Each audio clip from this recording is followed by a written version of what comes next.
Hi bro. షావాస్ movie ఎలా అనిపించింది? చాలా బాగుందన్న. లైక్ వాళ్ళ తగ్గట్టు లైక్ ఒక్కొక్క క్యారెక్టర్కి పాత్రకి ప్రాణం పోసారని చెప్పొచ్చు. సినిమా చూస్తున్నప్పుడల్లా లైక్ మన హిందుత్వానికి మన ధర్మానికి ఇంత ప్రాముఖ్యత ఇచ్చారని చెప్పేసి అనిపించింది. లైక్ ఇంతకుముందు ఛత్రపతి శివాజీ అని అంటే మనకు గూస్ బంప్స్ వచ్చాయి. అట్లాంటిది ఇప్పుడు సంభాజీ మహారాజ్ గురించి చెప్తుంటే లైక్ అబ్బా ఛత్రపతి శివాజీ కన్నా నాకు డబ్బల్ అనిపిస్తుంది. సో ఇట్లాంటి క్యారెక్టర్ని మనం హిందీలో చూసినాం కాబట్టి మరి ఇలా చూస్తేనే బాగా అనిపించింది. అట్లాంటిది ఇంకా తెలుగులో రిలీజ్ అయ్యి తెలుగులో డబ్ చేస్తే ఇంకా సినిమా అనేది చాలా హై లెవెల్కి వెళ్తుంది. ఎందుకనంటే ఒక తెలుగు హిందుత్వం గురించి అంతగానో చెప్పారు కాబట్టి ఒక తెలుగులో డబ్ కాకపోతే అది మన దరిద్రకరం అని చెప్పేసి మనం అనుకోవచ్చు. ఏ విధంగా చూసినా సరే ఈ సినిమా కంపల్సరీ తెలుగులో డబ్ అయితే కంపల్సరీ ఈ సినిమాకు ఒక రేంజ్ కలెక్షన్స్ వస్తాయి. లైక్ మనకి కలెక్షన్ గురించే కాదు, మనం ఇట్లాంటి లైక్ మన హిందూ ధర్మానికి ఇంత ప్రాముఖ్యత ఇచ్చిరని చెప్పేసి మనం అనుకోవచ్చు. లైక్ ఇంతవరకు మనం ఎప్పుడు చూడలేదు. లైక్ ఇట్లాంటి చావా మూవీతోనే లైక్ ఇది అనేది బయటపడ్డది. సో ఏ విధంగా చూసుకున్న సినిమాలో లైక్ ఉన్నప్పుడు లైక్ చాలా సార్లు లైక్ మనం ఒక తెలుగులో మాట్లాడిక మనం ఇంతగానం లైక్ కొంచెం ఆలోచిస్తాం. అట్లాంటిది ఇంగ్లీష్ పాషో మాట్లాడొచ్చు అని చెప్పేసి ఇట్లా అనుకుంటున్నాం.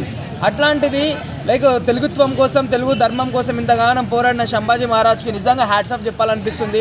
ఏదైతే మన ఈ చావా మూవీలో హీరో గారు ఉన్నారో లైక్ ఒక క్యారెక్టర్కే ప్రాణం పోసినట్టు అనిపించింది. కంపల్సరీ ఈ సినిమా తెలుగులో రిలీజ్ అయితే లైక్ వరల్డ్ వైడ్గా కలెక్షన్ కూడా దద్దరిల్లిపోతుందని చెప్పేసి అనిపించచ్చు అన్న. కానీ తెలుగు వాళ్ళు ప్రతి ఒక్కరు చూడాల్సిన సినిమా చావా సినిమా అనేది బాగా అనిపించింది అన్న. హీరోయిన్ ఎలా చేసింది? పుష్ప 2 హీరోయిన్ ఉందంట కదా. హీరోని అంత ఏం లేదన్న. బట్ ఏదైతే మనం శాంబాజీ గురించి చూస్తామో అది మనకి ఏమంటారు గుండెకి ఎత్తుకపోతుంది. ఆ క్యారెక్టర్ అనేది చాలా బాగా అనిపించింది. లైక్ రష్మిక మందన్న గురించి ఎప్పుడు ఆమె చేసినట్టే బాగా చేసింది. కాకపోతే దీంట్లో శాంబాజీ అనే క్యారెక్టర్ చాలా బాగా వచ్చింది, చాలా బాగుంది. కానీ ఒక తెలుగు ప్రేక్షకుడిగా తెలుగులో రిలీజ్ కావాలని చెప్పేసి చాలా మనస్ఫూర్తిగా కోరుకుంటున్నాను. హిందూ ధర్మం కోసము ఎంతో ప్రాణ త్యాగాలు చేసిన ఇలాంటి వాళ్ళని అందరూ ఎంకరేజ్ చేయాలని పీపుల్స్కి అందరికీ ఒక మాట చెప్పండి.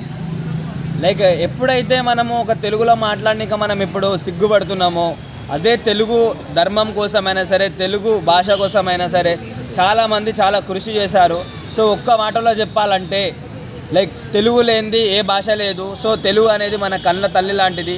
సో మీరు వేరే భాషల్లో కూడా మాట్లాడుకోండి, కానీ తెలుగు ధర్మం గురించి అయినా సరే తెలుగు భాష గురించి అయినా సరే కొంచెం ఆచితూచి మాట్లాడితే చాలా బాగుంటుందని చెప్పేసి ప్రతి ఒక్కరు చెప్తున్నా. ఎందుకనంటే ఇప్పుడు మనం చీ అనే లాంగ్వేజే ఒకప్పుడు చాలామంది ప్రాణాలు పోగొట్టుకున్నారు, చాలామంది కృషి పడ్డారు. సో అప్పుడు వాళ్ళు కృషి పడకపోతే ఈరోజు మనం ఇలా ఉండకపోతుంటే. సో ఓవరాల్గా ఎలా చూసుకున్నా సరే లైక్ తెలుగు ధర్మం గురించి పోరాడిన శాంబాజీ గారికి మనస్ఫూర్తిగా ధన్యవాదాలు.